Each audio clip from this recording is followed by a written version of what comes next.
सिद्धेभ्यः ॐ नमः सिद्धेभ्यः ॐ नमः सिद्धेभ्यः नमो अरिहन्तारं नमो सिद्धाणं नमो वायुयाणं नमो वज्रायाणं नमो लोके संवसारूढं मङ्गलं भगवान् वीरो मङ्गलं गौतमो गणी मङ्गलं कुन्दकुन्दार्यो जैनधर्मोऽस्तु मङ्गलं सर्वमङ्गलमाङ्गल्यं सर्वकल्याणकारकं प्रधानं सर्वधर्माणां जैनं जयतु शासनं जैनं जयतु शासनं जैनं जयतु शासनं सब निराजों के समूह भी जिनका ध्यान करे सुरों नरों के सारे स्वामी जिन गुण गान करे वेद पुराण शास्त्र भी जिनके गीतों के डेरे देवों के देव विराजे उर में ही मेरे वे देवों के देव विराजे उर में ही मेरे वे देवों के देव विराजे उर में ही मेरे आशीष हाथ गुरु का जब से मिला है संतोष का कमल जीवन में खिला है निर्धाम ही मिल रही मुझको सुवस्तु मैं बार बार करता गुरु को नमोस्तु मैं बार बार करता गुरु को नमोस्तु मैं बार बार करता गुरु को नमोस्तु। पंच परमेष्टि भगवान की देवादिदेव प्रथम तीर्थंकर श्री ऋषभदेव भगवान की मूल नए के खजान श्री शांतिनाथ भगवान की वर्तमान शासन नायक महावीर स्वामी की संत श्रोमणी आचार्य गुरुवर श्री विद्यासागर जी महामुनिराज की जय। परम पूज्य आचार्य भगवंत श्री समय सागर जी महामुनिराज की जय। परम पूज्य निर्यापक श्रमण मुनिपुंगो श्री सुधा सागर जी महाराज की जय। परम पूज्य मुनि श्री विनीत सागर जी चंद्रप्रभ सागर जी महामुनिराज की जय। अढ़ाई द्वीपस्थ समस्त महामुनिराजों की जय।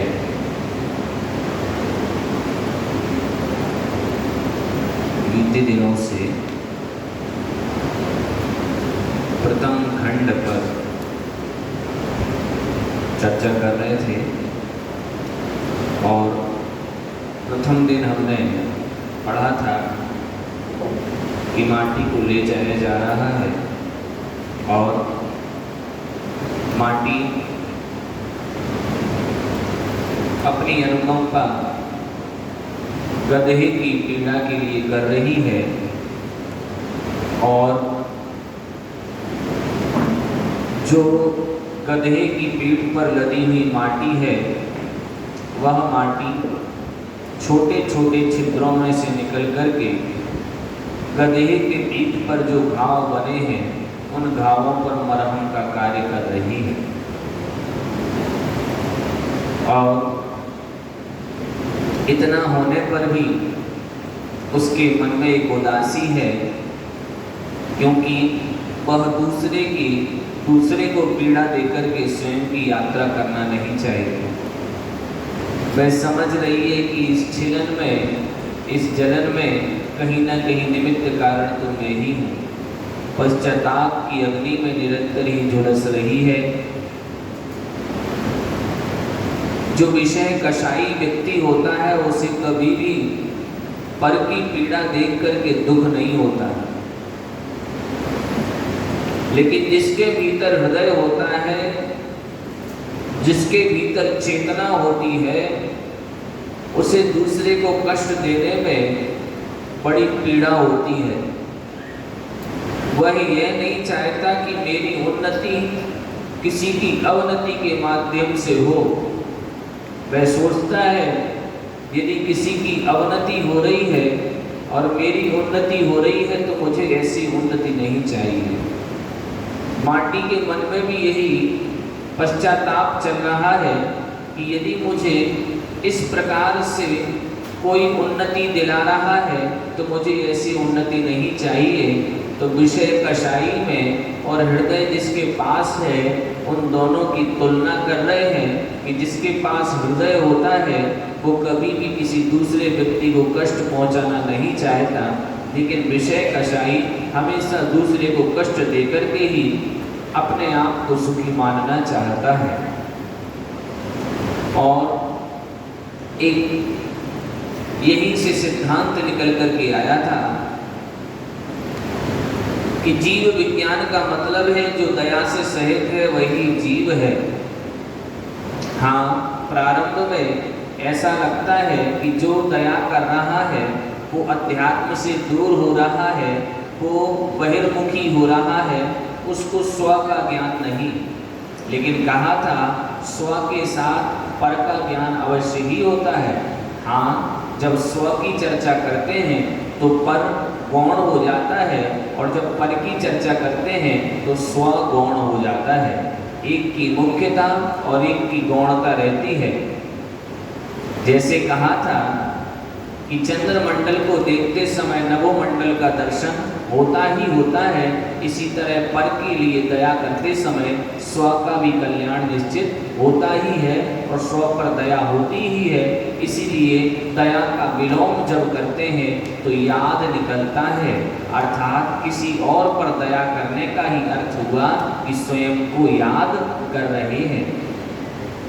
वासना का विलास इस संसार में मोह है और दया का विकास इस संसार में मोक्ष है।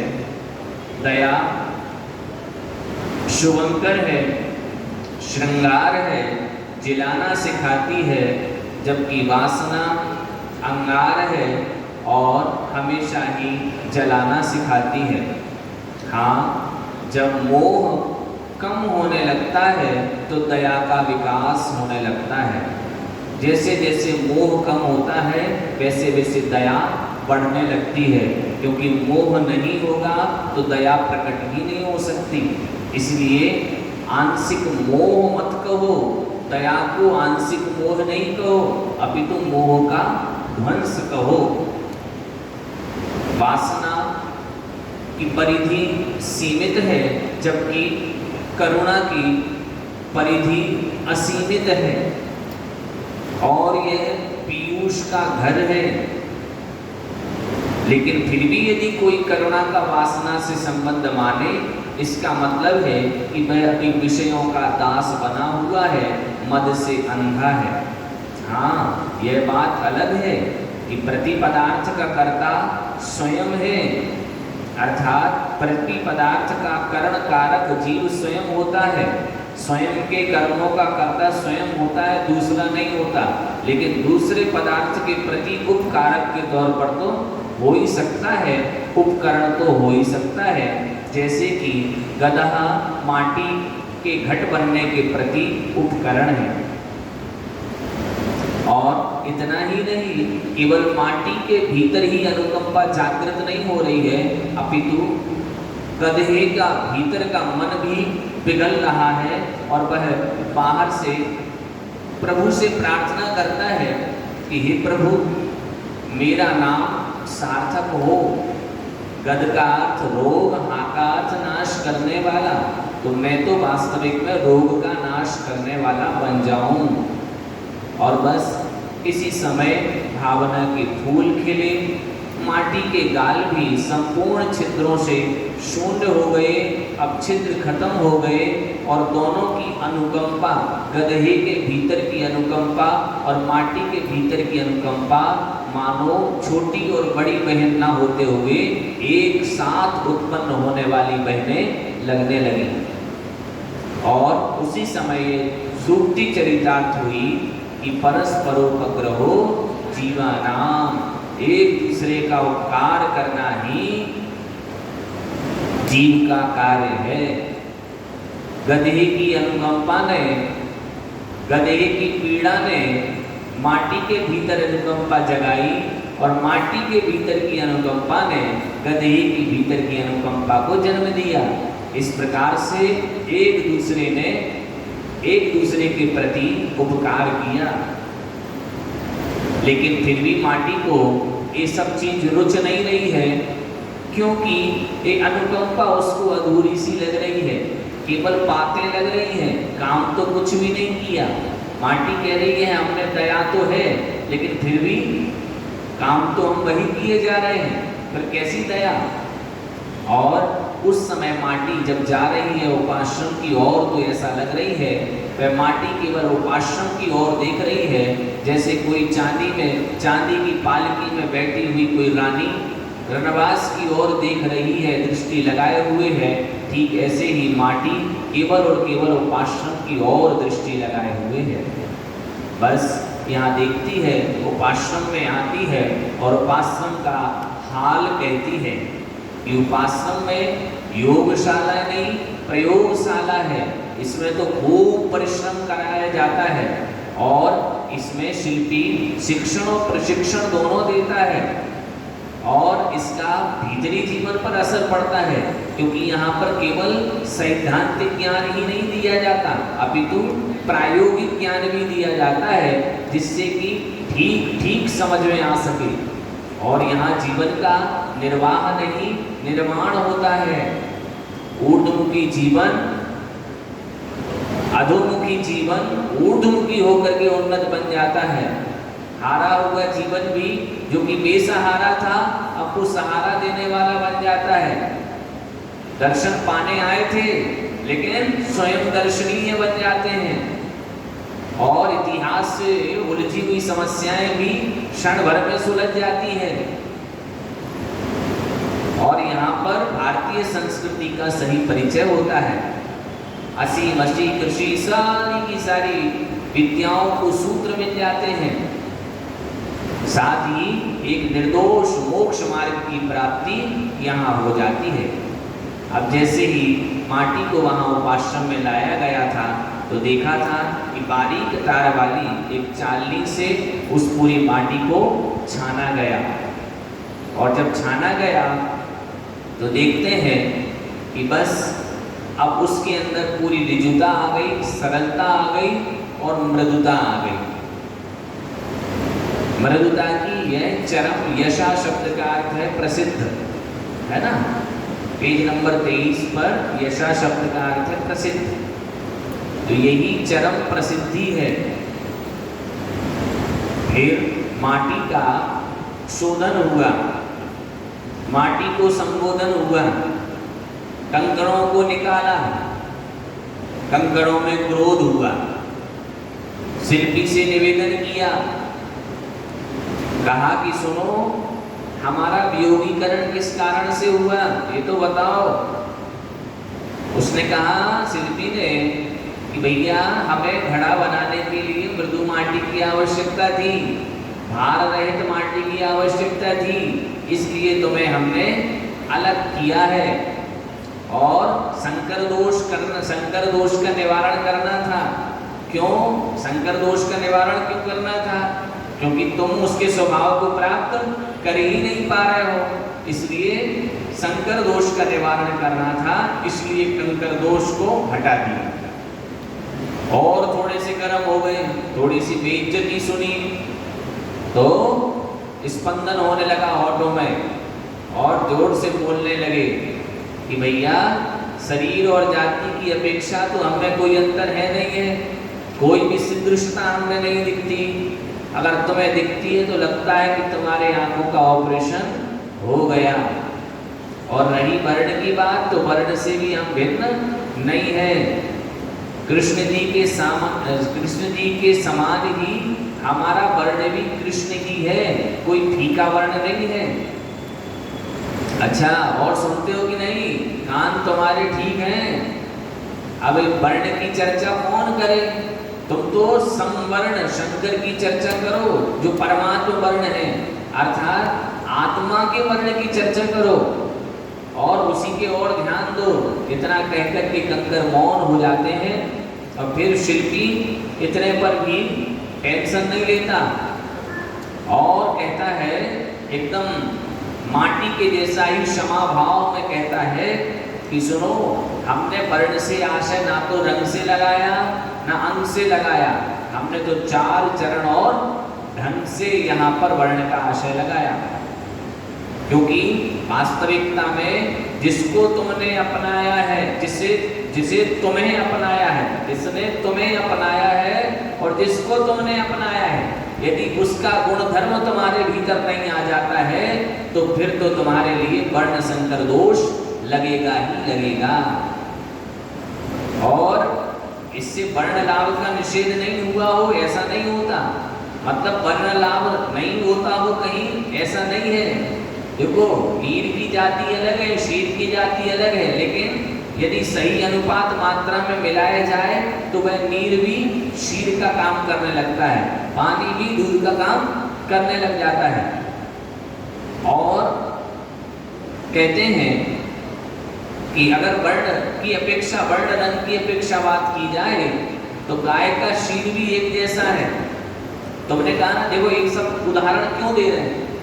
क्योंकि पहले कहा था कंकर ने कि हमारा वर्ण भी एक जैसा है, हमारी जाति भी एक जैसी है, हम रंग से भी एक जैसे हैं। तो कहा था कि देखो जाति की अपेक्षा दोनों अलग अलग हैं, लेकिन मिलने पर एक हो गए कि नहीं। अब देखो रंग की अपेक्षा देखो, लेकिन रंग की अपेक्षा गाय का रंग, गाय के दूध का रंग अलग, और गाय के दूध का रंग भी वैसा ही और आग के शीर का भी रंग भी वैसा ही। दोनों एक जैसे होते हुए भी एक नहीं हो पाए। जैसे ही दूध में आग को मिलाया वैसे ही फट गया, तो एक वही दुख का कारण बन गया। इसका मतलब है नीर का शीर बनना वर्ण लाभ हुआ, जबकि शीर का उस आग से मिल जाना यही वर्ण शंकर हुआ। एक वरदान है तो दूसरा अभिशाप है। इससे ज्यादा मुझे कुछ नहीं कहना। और भी कहा कि देखो कंकरों, तो कब से मिले रहे माटी के साथ, जन्म जन्मांतरों से, लेकिन फिर भी तुम मिले, तो मिलन तो है लेकिन फिर भी तुम मिल नहीं पाए। स्पर्श तो किया लेकिन माटी में घुल नहीं पाए। हाँ, चक्की में भी पीस दिया तुम्हें, लेकिन तुम्हारी कठोरता गई नहीं, तुम वैसे की वैसे बने रहे। जल में भिगो दिया तुम्हें इतना, फिर भी तुम में थोड़ी सी भी नम्रता आई नहीं। अब तुम में थोड़ी सी भी नमी नहीं आई। बताओ, ये तुम्हारी कमी नहीं है? बताओ कमीने। हाँ, जल में भी तुम्हें जल में पड़े रहते हो, जलाशय में, लेकिन आज तक तुम जल बन पाए क्या? नहीं बन पाए। हाँ, इसलिए तुम्हें कह दिया जाए कि तुम में तो हृदय नहीं है, हम ऐसा नहीं कहेंगे। तुम तो पाषाण हृदय वाले हो, पत्थर हृदय है। इसीलिए तो तुम्हारे लिए किसी की पीड़ा को देख करके पसीना नहीं आता, ऐसा है तुम्हारा सीना। फिर भी हम तुमसे घृणा नहीं करेंगे। शिल्पी ने कहा, हम फिर भी तुमसे घृणा नहीं करेंगे। क्यों? क्योंकि संतों ने और ऋषियों ने कहा है, पाप से घृणा करो, पापी से नहीं। पंख से घृणा करो, पंकज से नहीं। क्योंकि ये सब निकल जाएंगे पाप, तो पापी भी परमात्मा बन जाएगा। नर से नारायण बनो, इस प्रकार से शिल्पी की कड़वी घूंट को पी करके और कंकर देखते हैं। माटी भी अपनी स्वतंत्रता भरी दृष्टि से कंकरों की ओर देख करके माटी कहती है कि सुनो, केवल ज्ञान की खोज करो जिसमें फायदा है और अच्छी इच्छाएं करो, संकीर्ण विचारधारा को छोड़ दो, क्योंकि लघुता, ये सब लघुता है, तेरा और मेरापन, ये सब लघुता है। इसको जब तुम त्यागोगे तो तुम गुरुता का यजन करोगे, पूजा करोगे, अर्चना करोगे, और यही शुभ का सृजन माना जाएगा। तो शुभ की रचना यही है। इस प्रकार से उदाहरण देते हैं कि एक नाव है, अगर उसमें छेद नहीं है तो वह बड़े से बड़े समुद्र को पार कर जाती है, लेकिन वही कभी कभी घबराने लगती है। क्यों घबराने लगती है? क्योंकि बीच में कभी कभी देखती है कि हिमखंड डला है, तो वह हिमखंड इतना खतरनाक होता है कि वह जल के ऊपर तैरता रहता है, जल के भीतर नहीं जाता, और इस कारण से उसको बड़ी पीड़ा होती है। वो उसकी सरलता को रोकने वाला होता है। अभी जितनी सरलता से चल रही थी, अब वो सरलता से नहीं चल पाएगी, कोई ना कोई विष आड़े आ जाएगा।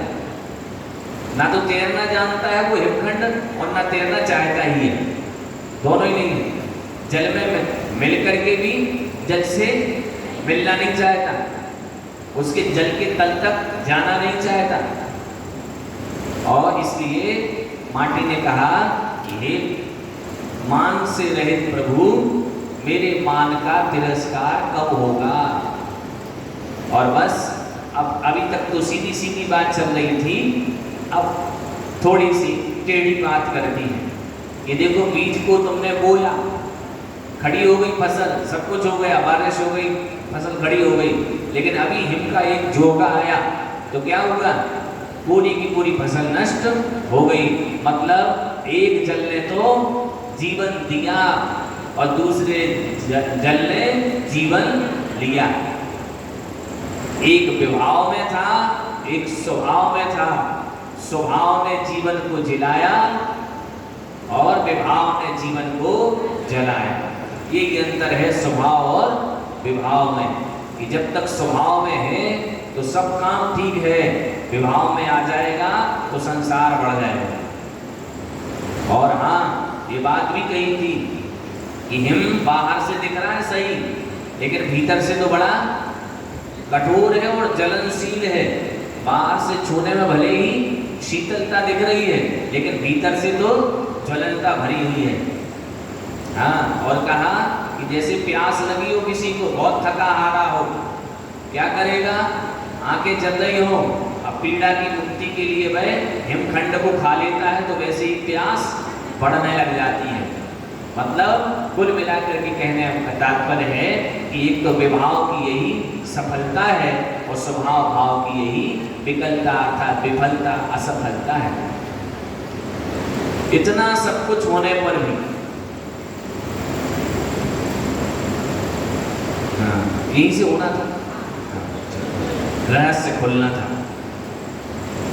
इतना होने पर भी सागरीय जल सत्ता, मां महासत्ता हिमखंड को डुबोती नहीं, इसमें क्या राज है? इतना सब कुछ होने पर भी जो सागरीय जल सत्ता है, जो कि कैसी है? मां महासत्ता, मां के समान ही है वह महासत्ता, वह हिमखंड को डुबोती नहीं।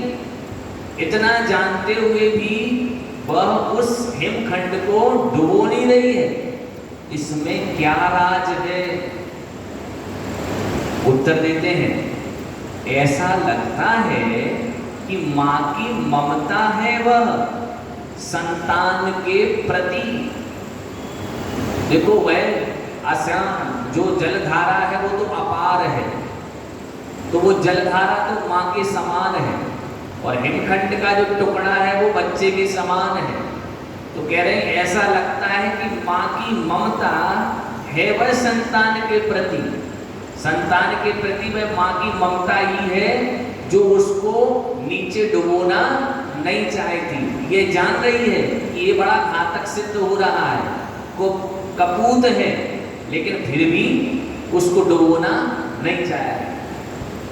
वंश अंश के प्रति, ये मेरे वंश का अंश है, यहाँ अंश से भी तात्पर्य हो जाएगा संतान का, ये मेरे वंश का अंश है, इसलिए मेरी ममता है, ऐसा कदम नहीं उठा सकती। और वह माँ की ममता इस प्रकार का कदम नहीं उठा सकती। कभी भूल करके भी वह अपने पुत्र का नाश देखना नहीं चाहेगी। सब कुछ कष्ट भार अपने ऊपर ही उठा लेती है। एक माँ का वर्णन इसमें कहा गया, माँ की ममता, कि सब कुछ कष्ट भार अपने ऊपर ही उठा लेती है, लेकिन अपने पुत्र को, अपने वंश के अंश को जरा सा भी कष्ट पहुंचाना नहीं चाहती। और भीतर ही भीतर चुप्पी बिठा लेती है, केवल शांति बिठा लेती है अपने भीतर ही भीतर, कि जो हो रहा है उसको देखते रहो। लेकिन ममता माँ की ऐसी है कि वह यह जानते हुए भी कि यह गलत है, उसको गलत नहीं कह पा रही है। माना पृथकवाद का आविर्माण होना मान का ही फलदान है। अब देखो कंकर जो है, अब वो अपनी अब कुछ कहना चाहते हैं कंकड़, यहाँ से कंकड़ कुछ कह रहे हैं, माटी तो यहाँ तक चुप हो गई, चुप्पी बिठा ली और वह तो शांति ही है माँ। अब कंकड़ अपनी टिप्पणी यहाँ से करता है, अब कमेंट पास कर रहा है। माना पृथकवाद का आविर्भाण होना मान का ही फलदान है। हाँ, यह हमने मान लिया कि पृथकवाद अर्थात अपने आप को अलग मानना, पृथक मतलब अलग होता है, तो अलग मानने की जो विचारधारा है, तो अलग मानने की जो विचारधारा है उसका आविर्भाण मतलब उसकी उत्पत्ति, पृथकवाद अर्थात अलग मानने की विचारधारा की जो उत्पत्ति होना है वो मान का ही फलदान है। तुम अपने आप को बहुत अलग समझ रहे हो, हम तो सबसे अलग हैं, तो वो कह रहे हैं सबसे अलग समझना अपने आप को, ये तो क्या है, ये मान लिया हमने कि मान का ही फलदान है, मेरे भीतर मान का अंश है, इसीलिए मैं अपने आप को सबसे अलग मान रहा हूँ। यदि मेरे अंदर मान कषाय नहीं होती तो मैं अपने आप को सबसे अलग मानने का भाव क्यों करता। इसलिए कह रहे हैं कंकर कि ये मान लिया कि अपने आप को अलग मानना, इस प्रकार की जो विचारधारा है वह तो मान का ही फलदान है, मान का ही फल है। साथ ही साथ यह बात भी नकारी नहीं जा सकती, इस बात को भी आप नकार नहीं सकते। किस बात को? कि मान का अत्यंत पौना होना मान का अवसान सा लगता है। मान का अत्यंत पौना अर्थात सूक्ष्म, मान अत्यंत जब सूक्ष्म हो जाए, थोड़ा सा मान बचे तो ऐसा लगता है कि मान का अवसान अर्थात घट रहा है, घटना, मान का घटना। ऐसा लगता है मान जब थोड़ा सा बचे तो ऐसा लग रहा है मानो मान घट ही गया हो, अवसान के जैसा ही लगता है कि मान अब खत्म होने वाला ही है। किंतु भावी बहुमान हेतु वह मान का होना यानी बपन भी हो सकता है। अब देखो माटी के लिए व्यंग कस रहा है, यहाँ पर माटी से कह रहे हैं जो तुम में थोड़ा सा भी मान आ गया ना, ये कि देखो इस प्रकार से अनुभव करो, इस प्रकार से आप ये करो, मतलब तुम्हारे भीतर तुम्हें क्या थोड़ा सा शिल्पी ने तुम्हारे भीतर से कंकड़ निकाल दिए और तुम्हें इतना नरम बना दिया, तो अब तुम में थोड़ा सा मान झलक आया। इसलिए हाँ, ये बात ठीक है कि मान अत्यंत पौना हो जाए, थोड़ा सा रह जावे तो वो खत्म होने जैसा लगता है, लेकिन भावी बहुमान हेतु, आगे भविष्य के मान कषाय हेतु वह मान का बोना अर्थात मान का वह सूक्ष्मपना भी, इसका मतलब है कि यहाँ से मान का बोना, बोना अर्थात हाँ, मान का जो सूक्ष्म बना है वो भी पवन जैसा लगता है कि जैसे मानो उस सूक्ष्म मान को बो दिया, अब यह मान भावी काल में बड़े मान के रूप में परिवर्तित हो जाएगा। मतलब ये तुम्हारा छोटा सा जो मान है वही मान बाद में बहुत बड़ा मान लगने लगेगा, तुम तो बहुत अभिमानी हो जाओगी। तो ये मान लिया कि भैया सूक्ष्म मान कैसा लगने लगा कि जैसे मान खत्म हो गया, लेकिन वही सूक्ष्म मान आगे की खेती हो गई कि उस मान को बोएंगे तो वही भावी काल में भविष्य काल में बहुत ज्यादा मान नजर आने लगेगा। अब जैसे ही यूं बीच में ही कंकरों की ओर से व्यंग्यात्मक तरंग आई। अब ये व्यंग्यात्मक तरंग आ गई, इसके इस प्रकार की व्यंग्यात्मक तरंग आई कंकरों की ओर से, और संग की संगति से अछूती माटी के अंग को ही नहीं सीधी जाकर अंतरंग को भी छूती है वह कंकरों की तरंग। और संग की संगति से, संग मतलब परिग्रह, परिग्रह हुआ अथवा और भी अन्य जो भाव हैं वे सभी भाव। तो परिग्रह आदि जो भाव हैं उन परिग्रह आदि भावों की संगति से कैसा अछूता, परिग्रह के मिलन से अछूता माटी के अंग को ही नहीं अंतरंग को लग गया। उसकी यह बात अंतरंग को भी छू गई। इसकी बात कंकरों की यह बात तुरंत ही, अब जैसे ही उसने इतनी बात कही तो भैया मुंह की आकृति भीतर के भावों को निवेदित कर देती। जीवंतर चंपू में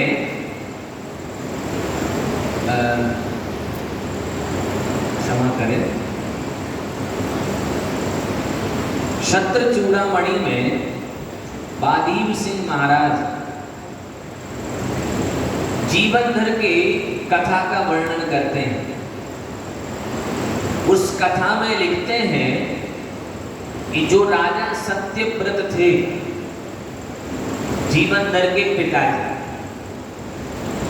तो सत्यव्रत राजा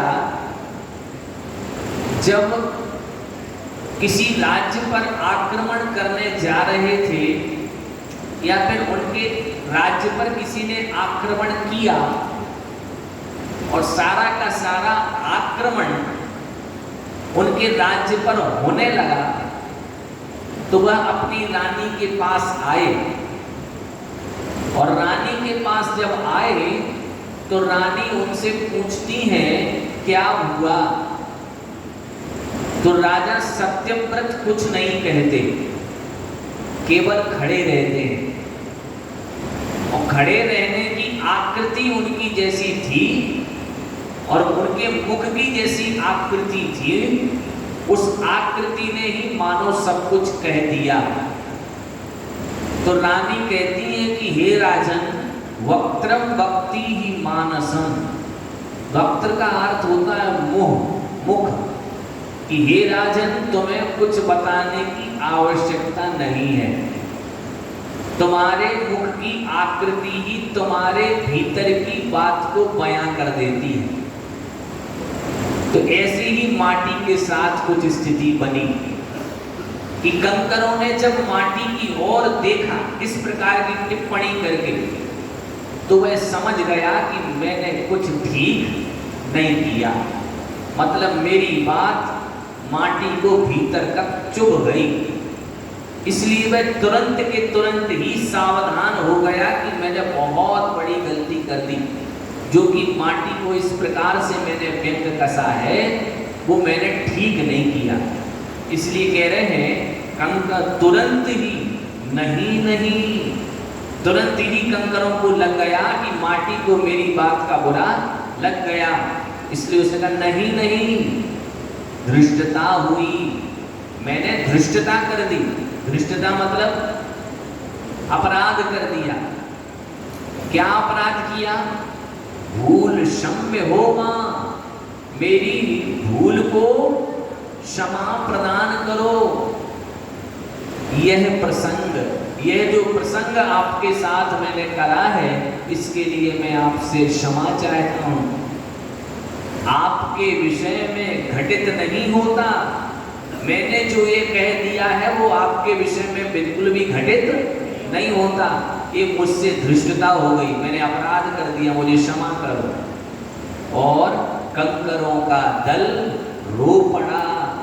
और कंकरों का दल मतलब समूह, कंकरों का जो दल था, समूह था, वो रो पड़ा। फिर प्रार्थना के रूप में और प्रार्थना करने लगा। क्या बोला? ओ मानातीत, अर्थात ओ मान से अतीत। मान अर्थात अभिमान, अभिमान से अतीत मतलब अभिमान से रहित।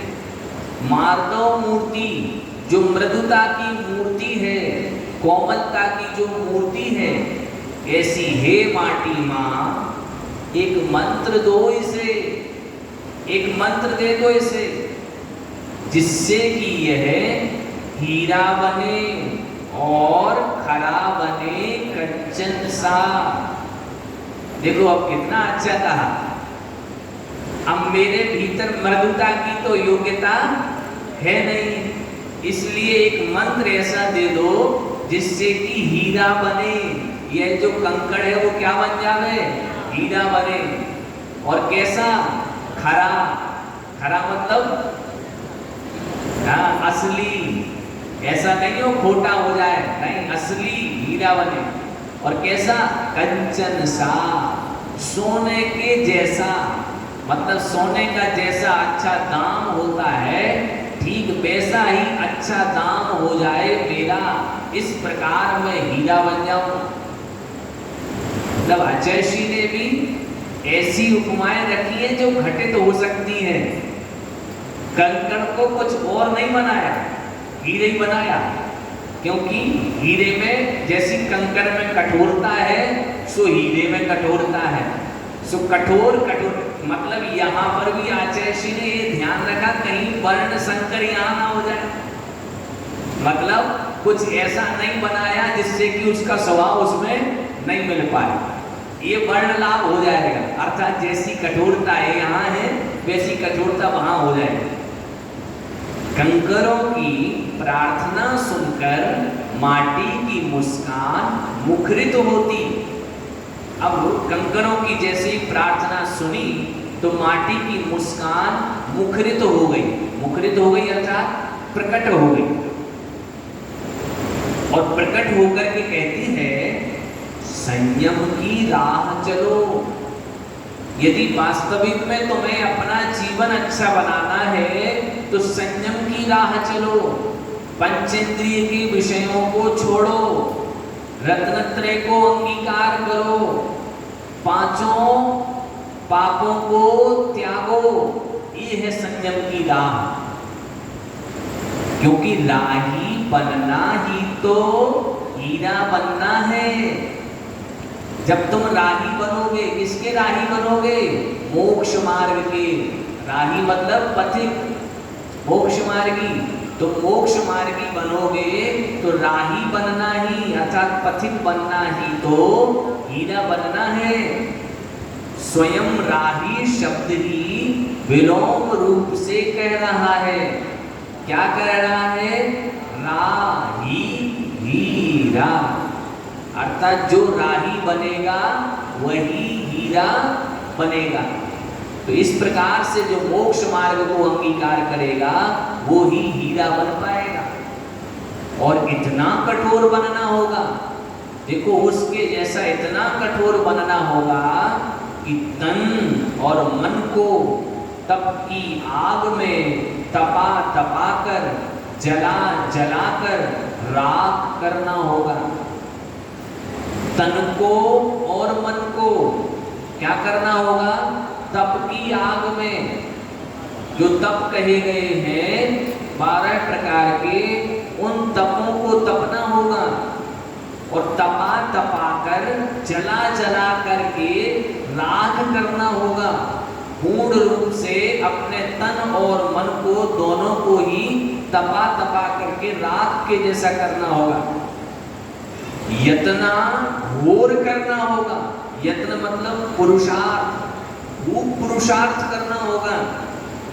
घोर मतलब भयानक, भयानक पुरुषार्थ करना होगा, तभी कहीं चेतन आत्मा खरा उतरेगा। और इतना करने पर ही यह चेतन आत्मा खरा उतरेगा। खरा शब्द भी स्वयं विलोम रूप से कह रहा है।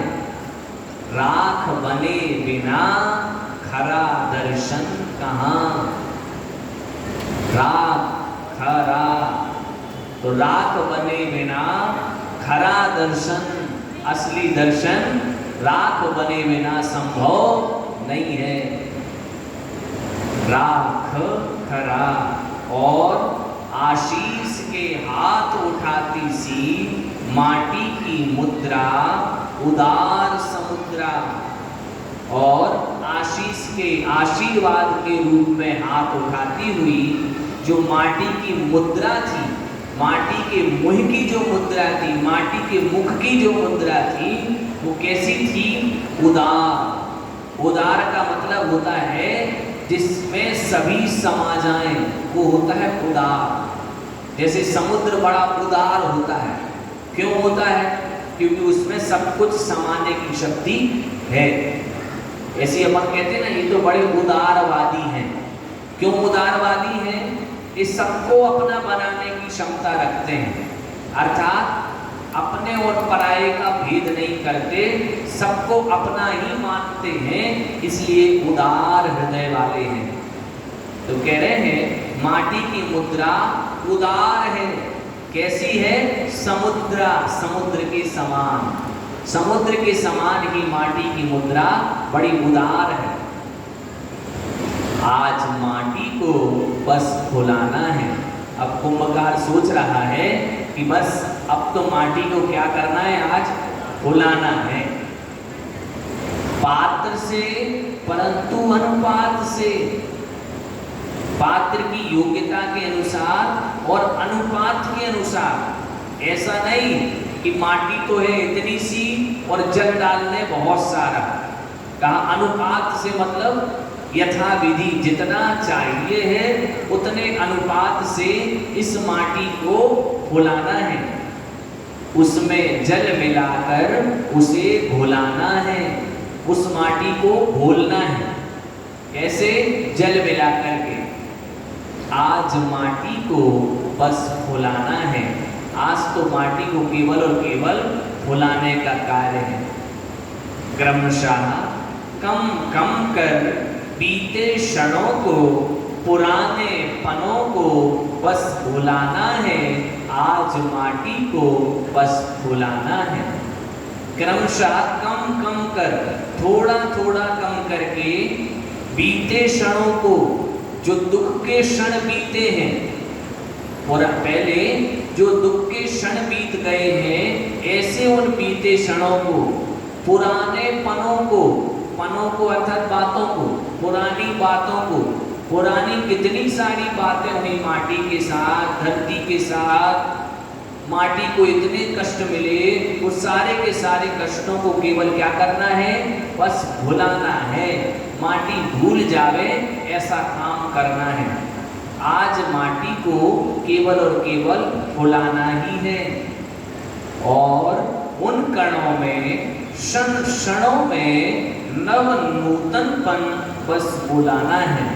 और अब उन कणों में अर्थात माटी के प्रत्येक कण में और प्रत्येक क्षण में अब तो केवल नव अर्थात नया, नूतनपन अर्थात माटी को ऐसा लगना चाहिए कि माटी ने आज तक वैसी स्थिति भोगी नहीं है जैसी की स्थिति अब होने वाली है। इसलिए केवल और केवल नई नई वस्तुएं ही उसको प्रदान करना है। उसको ऐसा लगना चाहिए अब मेरे अंदर हमेशा से नयापन आ रहा है, पहले की अपेक्षा नूतनपन अर्थात नयापन, मुझ में नयापन ही आ रहा है। इसी कार्य हेतु प्रांगण में कूप है। अब देखो आगे चलते हैं। वहां पहुंचे कुंभकार, और कुंभकार कह रहे हैं कि इसी कार्य हेतु मतलब माटी को फुलाने के लिए ही प्रांगण में अर्थात कुंभकार के आंगन में कूप है अर्थात कुआं है। कूप अर्थात कुआं। कूप पर खड़ा है कुंभकार और उस कुएं पर खड़ा है कुंभकार। कर में थी बाल्टी। कर मतलब हाथ। हाथों में क्या है? बाल्टी। अच्छा, बाल्टी कैसी है? भंवर कड़ीदार। भंवर मतलब उसमें जो रस्सी है वो फंसी हुई है और वो बाल्टी भी कैसी है? कड़ीदार मतलब कड़ा लगा हुआ उस बाल्टी में। उस बाल्टी में कड़ा लगा हुआ है और भंवरदार उसमें रस्सी। उसे नीचे रखता है उस बाल्टी को और उलझी रस्सी को सुलझा रहा है और उसमें जो रस्सी उलझी पड़ी हुई उस बाल्टी के साथ उसको सुलझा रहा है। झट सी वह सुलझती भी और झट से वह सुलझ भी जाती थी। जल्दी ही वह सुलझ सकती थी, लेकिन सुलझाते समय रस्सी के बीचों बीच एक गांठ आ पड़ी। लेकिन सुलझाते समय रस्सी के बीचों बीच एक गांठ लग गई। कसी गांठ है वह, सामान्य गांठ नहीं है, बड़ी कसी हुई है, ऐसे ही नहीं निकलेगी। खोलना अनिवार्य है उसे और उस गांठ को खोलना भी अनिवार्य है। और आयाम प्रारंभ हुआ शिल्पी का। और अब आयाम मतलब प्रयास, प्रयत्न। प्रयत्न प्रारंभ हो गया किसका? शिल्पी का। किस लिए? रस्सी की गांठ को खोलने के लिए। हाथ के दोनों अंगुष्ठों में, दोनों तर्जनियों में पूरी शक्ति को लाकर केंद्रित करता है वह। और उसने क्या किया? हाथ के दोनों अंगुष्ठों में, हाथ के दोनों अंगूठे और दोनों तर्जनियों में और दोनों ही तर्जनी के साथ पूरी शक्ति को लाकर, पूरी शक्ति हाथों की कहां ला दी? अंगूठों में और तर्जनी में। पूरी शक्ति को लाकर केंद्रित करता है वह, सारी शक्ति वहीं पर केंद्रित करनी।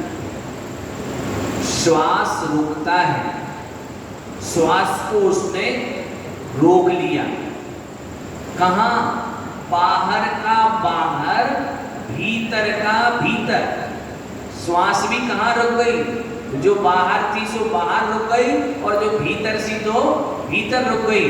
मतलब सारी शक्ति को उसने एक जगह लगा दिया जिससे कि पूरी की पूरी शक्ति लग गई।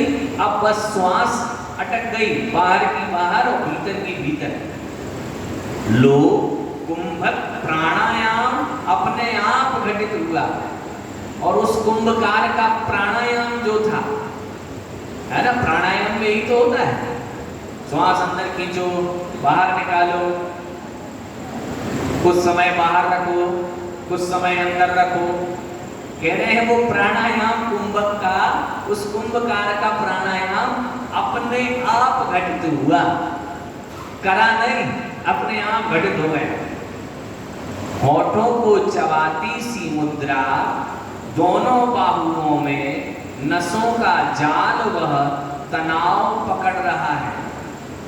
और होठों को चबाती सी मुद्रा अर्थात जब बहुत तेज कार्य करने के लिए शक्ति लगाई जा रही है तो वह मानो होठों को चबाती हुई उसकी मुद्रा, अर्थात उस कुंभकार की वह मुद्रा जो उस समय थी वो मानो होठों को चबा रही है। और दोनों बाहुओं में जो नसों का जाल है, अर्थात पकड़े हुए, तेज पकड़े हुए, तो दोनों जो बाहुएं थी उन बाहुओं में जो नसों का जाल था वो तनाव पकड़ रहा है, मतलब खिंच रही है, अलग से दिख रही है कि भैया बड़ी मेहनत करने में लगा हुआ है। इस प्रकार से एक स्वाभाविक वर्णन कर रहे हैं आचार्य श्री कि देखो वो एकदम खींच रहा है और दोनों नसें उसकी बाहर दिख रही हैं। तनाव मतलब खिंचा हुआ, त्वचा में उभार सा आया है, और उसकी जो त्वचा है उसमें भी उभार आया है, क्योंकि सामान्य से व्यक्ति की त्वचा ऐसे ही दिखती है, लेकिन जब वह मेहनत करता है तो उसके बॉडी सोडी सब दिखने लगती है कि अरे भैया ये तो बहुत कठोर है। तो कह रहे हैं ऐसी त्वचा में उसका उभार सा आया है, बड़े एकदम फैलावट आई है। उभार मतलब फैलावट, पर गांठ खुल नहीं रही है, लेकिन फिर भी गांठ खुलने का नाम नहीं ले रही। अंगुष्ठों का बल घट गया है, अब अंगूठों का बल घटने लगा, दोनों तर्जनी लगभग शून्य होने को है, और तर्जनी भी कह रही है बस अब रहने दो, अब नहीं है शक्ति। और नाखून खूनदार हो उठे हैं, और नाखून भी कैसे हो गए हैं? खूनदार, मतलब उन नाखूनों में भी लाल लाल, क्योंकि जब अधिक मेहनत हो जाती है तो नाखून भी बड़े लाल लाल से पड़ जाते हैं। तो कह रहे हैं आचार्य श्री नाखूनों का भी कलर बड़ा लाल लाल हो चुका है, पर गांठ खुल नहीं रही है। इतना होने के बावजूद भी गांठ खुल नहीं रही, बड़ी कड़क है, बड़ी कसी है। इसी बीच सेवक को सेवा देकर उपकृत करो स्वामिन। इसी बीच एक सेवक कहता है कि हे स्वामिन, सेवक को सेवा देकर उपकृत करो, अर्थात उपकार करो। यूं दांतों का दल, इस प्रकार से सेवक कौन थे? दांतों का दल, दांतों का समूह। तो दांतों के दल क्या बोले कि हे स्वामी कुछ सेवा का अवसर प्रदान करो और हमें उपकृत करो। शिल्पी को कहे उठा, इस प्रकार शिल्पी से कहे उठा, और यह समयोचित है स्वामिन, अर्थात ये इस समय पर उचित है, क्योंकि आपसे तो गांठ खुली नहीं जा रही है, और मैं चूंकि आपका सेवक हूं और सेवक पे ऐसा देखा नहीं जा रहा है, इसलिए यह समय उचित है और आप मुझे सेवा का अवसर दो।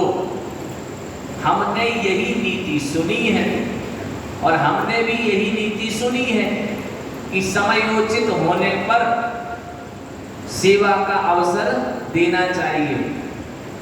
तो जब उचित समय हो, अब उचित समय आ चुका है, यही नीति मैंने सुनी है। बात का प्रभाव जब बलहीन, अब देखो वो नीति कह रहे हैं, बात का प्रभाव जब बलहीन होता है, अर्थात जब बात से काम न बने, बात का प्रभाव जब कैसा हो जाए? बल से हीन हो जाए, बात से काम न चले, जब हाथ का प्रयोग तब कार्य करता है, तब क्या काम में आता है? हाथ का प्रयोग, हाथ से काम लो। जब बात से काम नहीं बने तो हाथ से काम लो।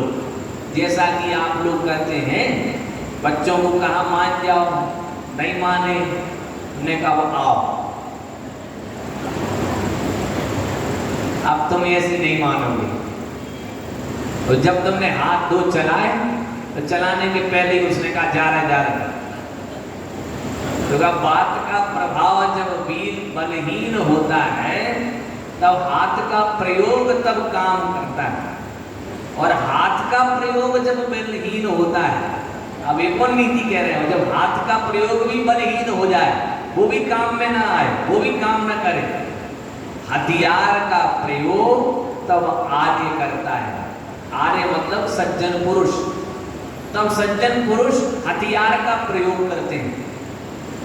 पहले बात से काम चलाओ, आज ऐसी कह रहे हैं, पहले बात से काम चलाओ, बात से काम न चले तो हाथ से काम चलाओ, और जब हाथ से काम न चले तो हथियार का प्रयोग हो, लेकिन पहले हथियार का प्रयोग नहीं हो, ये नीति है।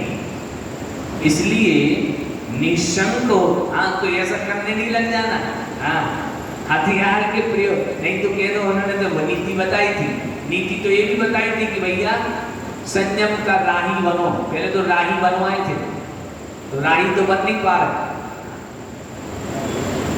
इसलिए निसंग होकर दे दो रस्सी इसे स्वामिन। इसलिए शंका से रहित होकर, निशंक होकर अर्थात किसी भी प्रकार की शंका संदेह से रहित होकर के रस्सी दे दो स्वामिन। और रस्सी प्रेषित होती दंत पंक्ति तक। इतना कहते ही स्वामी ने भी वह रस्सी कहाँ भेज दी? प्रेषित मतलब भेज दी। कहाँ भेज दी? दंत पंक्ति तक, दांतों की पंक्तियों तक। कि तुरंत जैसे ही दांतों की पंक्तियों तक रस्सी पहुंची, तुरंत शूल का दांत सब दांतों से कह उठा। शूल का दांत कौन सा होता है? जो ये पैने दांत है, ये शूल के दांत है आगे। तो कह रहे हैं जो शूल का दांत है उस सब दांतों से कह उठा। क्या कह उठा? कि हे भ्रात, इस गांठ में ऐसे ही नहीं खुलेगी कि तुमने पंक्तियों के बीच में रस्सी लगा ली सो खुल गई। ऐसे नहीं खुलेगी। क्या करना पड़ेगा? सुनो भ्रात, सुनो भाइयों, इस गांठ में संधि स्थान की गवेषणा। इस स्थान में तुम्हें संधि स्थान की, अर्थात संधि मतलब ज्वाइंट, जहां से ज्वाइंट लगे हुए हैं उस स्थान की गवेषणा, अर्थात जहां से ये बंधी हुई है उसकी गवेषणा अर्थात खोज। उसकी खोज तुम नहीं कर सकते। मतलब तुम्हारी ये दांतों की सारी पंक्तियां कहाँ इसकी गांठ लगी हुई है ऐसा खोज नहीं कर सकते। और दाहिनी ओर का निचला शूल, दाहिनी तरफ के नीचे वाले जो ये दांत हैं आगे की तरफ के, वो कह रहे हैं दाहिनी ओर का जो नीचे वाला शूल है वह शूल गांठ का निरीक्षण करता है। अब उसने क्या किया? सबसे पहले गांठ का निरीक्षण किया, देखा, सर्वे किया उसने कि देखी तो जाए पहले की गांठ आखिरकार है कहां। चारों ओर से उसने गांठ को देखा, यूं निकालता गया और देखता गया, जैसे पंक्चर वाला देखता है कि नहीं, आखिरकार पंक्चर कहाँ है, ऐसी उसने चारों तरफ से अपनी उस रस्सी को निकालता गया और देखता गया कि यहाँ पर गांठ लगी हुई है।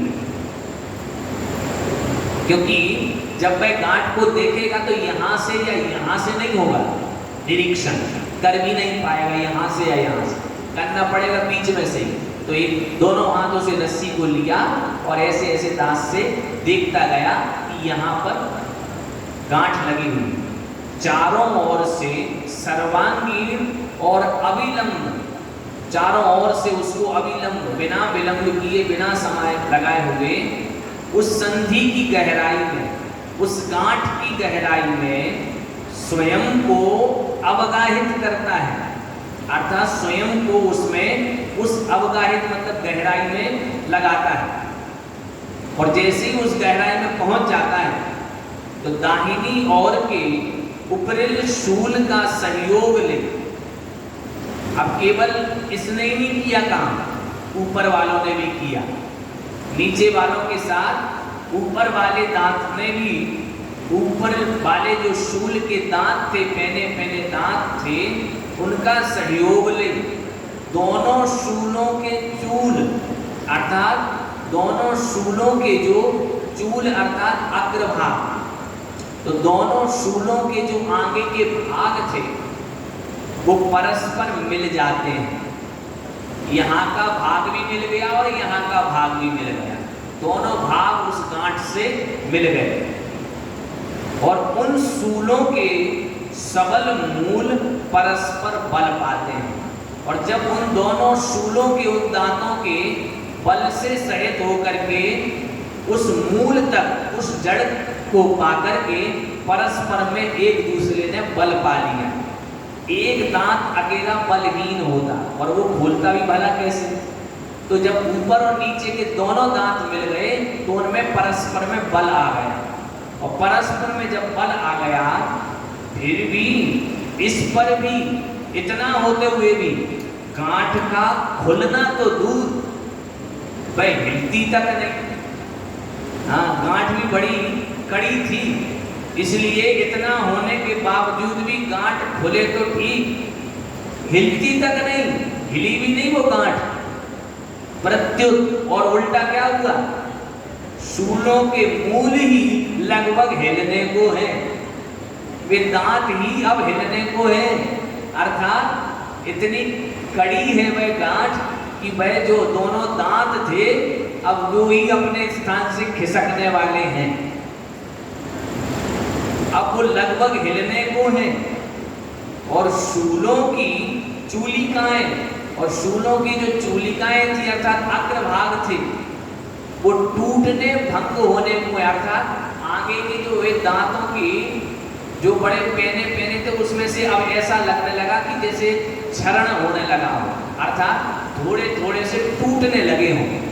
तो कह रहे हैं शूलों की जो चूलिका है, अग्रभाग है, वो ऐसे लगने लगे मानो थोड़े से टूटने को है, भंग होने को है, अलग होने को है। लो मार्दव मसूड़े तो इस संघर्ष में छिल छुल गए हैं।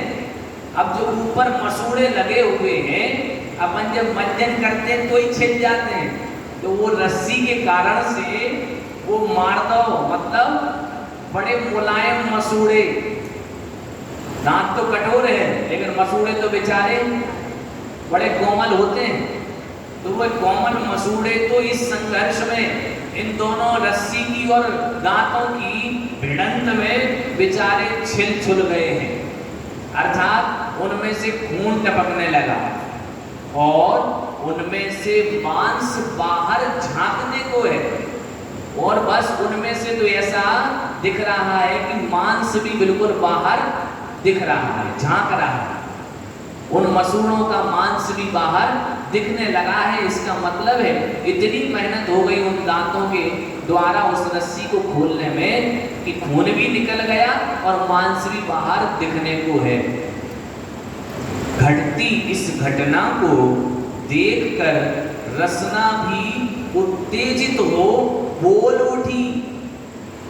अब इस घटना को देख करके जो भीतर रसना थी, रसना मतलब जिह्वा, जीभ, वो जीभ भी इतना सब कुछ देखकर उत्तेजित हो, मतलब क्रोधित होकर के बड़ी गुस्से में आ गई और बोल उठी, ओरी रस्सी,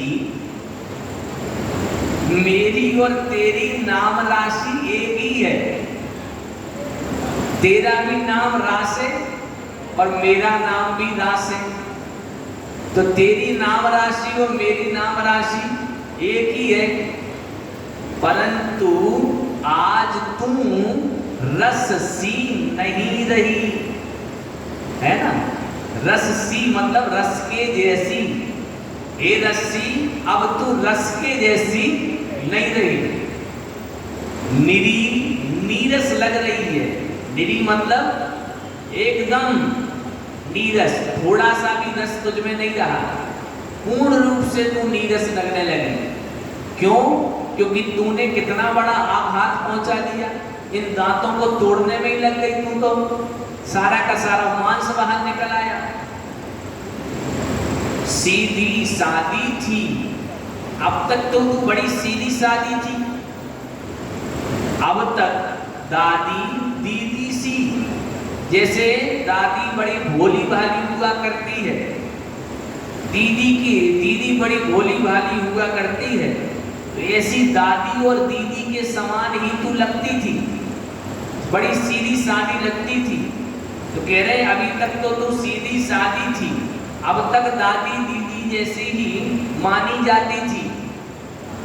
उदारा अनुदरा सी, और उदार हृदय की, अनुदरा भोली भाली, लेकिन अब तुम सरला नहीं रही, अब तेरे अंदर सरलता रही नहीं, घनी गठीली बनी है, घनी अर्थात भयानक, गठीली मतलब गांठ पड़ी हुई है तुझ में, बड़ी भयानक गांठ पड़ी हुई है, और घनी हठीली बनी है, तूने हठ भी बड़ी पकड़ी हुई है, नहीं तो अभी तक तू खुल जाती, लेकिन बड़ा हठ पकड़े हुए हैं तू। तो हठ छोड़कर गांठ को ढीली छोड़, हठ छोड़ दे और गांठ को ढीला कर दे, अन्यथा पश्चाताप हाथ लगेगा तुझे।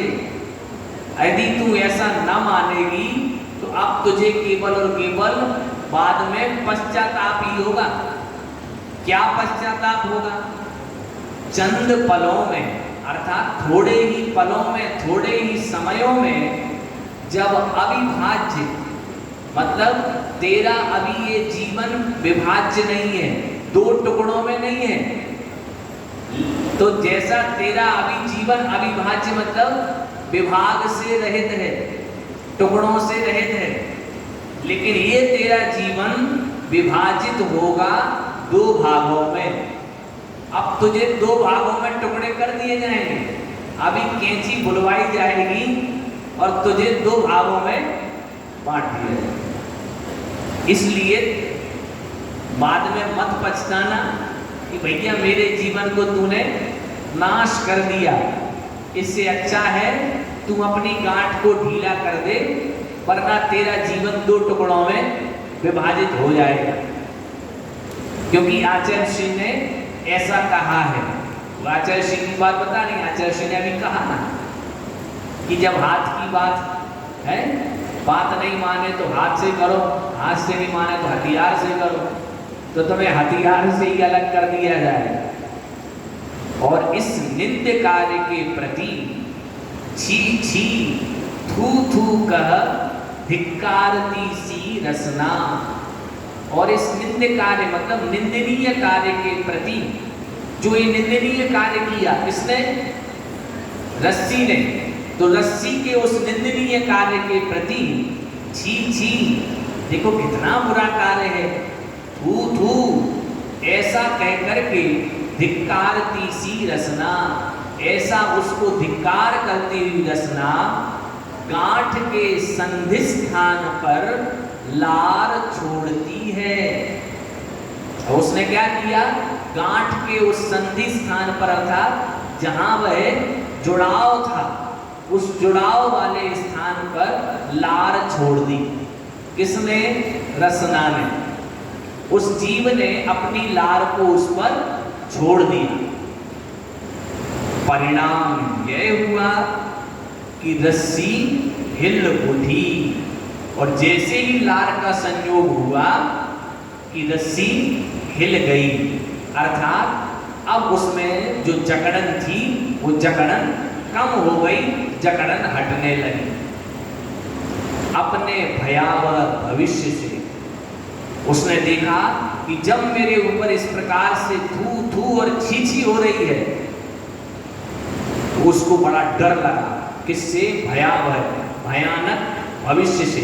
उसको लगने लगा कि अब पक्के में मेरा भविष्य खराब होने वाला है, इसलिए वह डर गई। और डर करके कुछ ही पलों में गांठ भीगी नरमाई आई उसमें।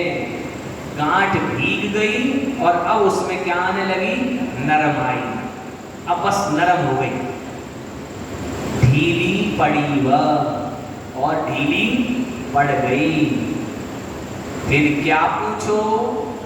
दांतों में गरमाई आई।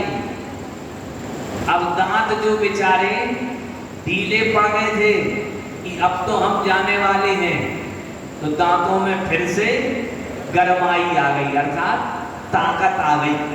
गरमाई आ गई अर्थात ताकत आ गई। अब शक्ति फिर से आ गई। क्या किससे शक्ति आई?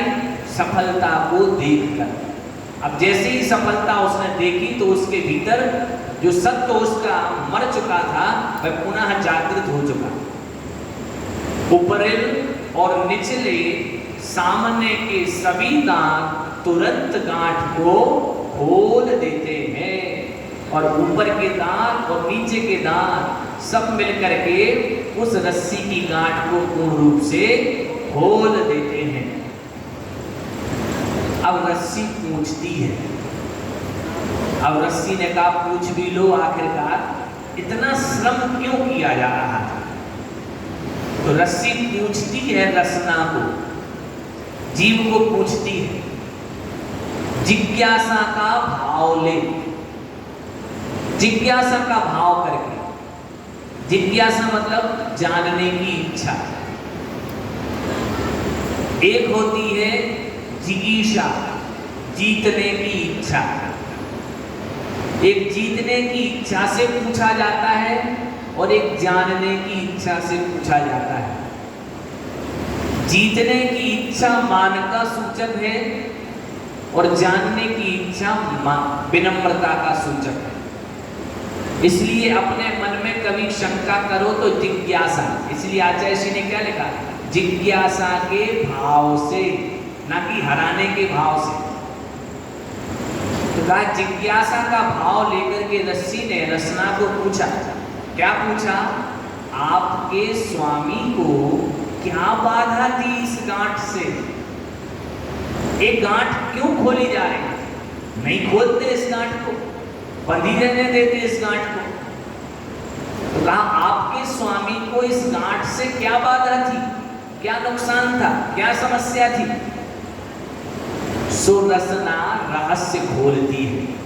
अब रसना उसका रहस्य बताता है। सुनरी रस्सी, मेरे स्वामी संयमी हैं। मेरे स्वामी कैसे हैं? संयमी हैं। पांचों इंद्रियों को वश में करे हुए हैं। पांचों पापों को त्यागने वाले हैं, अर्थात अनुव्रती हैं। संयमी से यहाँ तात्पर्य हो गया मेरे स्वामी पांचों अणुव्रतों को लिए हुए हैं, अर्थात पांचों व्रतों को एक देश रूप से त्याग कर चुके हैं, इसलिए वो संयमी है। कुंभकार को बताया यहाँ संयमी, कि संयमी है कुंभकार। हिंसा से भयभीत, उसे हिंसा करने से डर लगता है और अहिंसा ही जीवन है उनका। उनका जीवन तो अहिंसा में ही है, किसी जीव की हिंसा नहीं करेंगे। उनका कहना है कि संयम के बिना आदमी नहीं। यदि आदमी के जीवन में संयम नहीं है तो वह आदमी नहीं है। देखो कितनी बड़ी संयम की महिमा बताई कि आदमी तभी है जब उसके पास संयम है, नियम धर्म के साथ चलता है तो ही वह आदमी है। तो कहा संयम के बिना आदमी नहीं, यानी वही आदमी है। आदमी की परिभाषा सुनो क्या बताई, यानी मतलब वही आदमी है। कौन? जो यथा योग्य अर्थात अपनी शक्ति के अनुसार क्या करता है?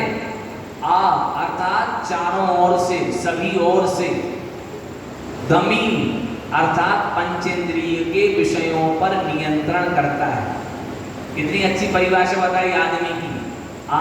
अर्थात चारों ओर से, सभी ओर से, जो पांचों पापों पर, पांच इंद्रियों के विषयों पर जो नियंत्रण करना जानता है, उसी का नाम है आदमी, है ना? तो आदमी की परिभाषा समझ लो, चारों ओर से, सभी ओर से, पांचों इंद्रिय, पांचों पापों के विषयों में जो नियंत्रण कर ले, उसी का नाम है आदमी। हमारी